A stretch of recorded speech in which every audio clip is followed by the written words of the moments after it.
गांधीजींची काटकसर. गांधीजींसमोर पत्राचा ढीग होता.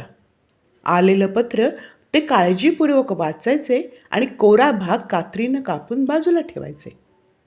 जवळचे गृहस्थ बसले होते आणि बराच वेळ गांधीजींची कात्रणं ते पाहत होते. त्यांनी मोठ्या आश्चर्यानं विचारलं, मला जाणून घ्यायचं आहे की तुम्ही हे कात्रणं बाजूला का ठेवता? ह्याचा उपयोग काय?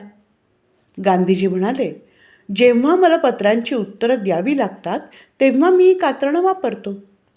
मी असं केलं नाही तर हे कागद निरुपयोगी होतील आणि यामुळे दोन प्रकारचं नुकसान होईल. एक, अनावश्यकपणे खर्च वाढवेल आणि दुसरी, राष्ट्रीय संपत्ती नष्ट होईल.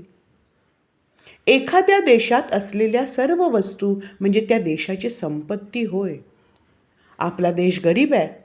अशा परिस्थितीत आपण पैशाचा दुरुपयोग करू नये.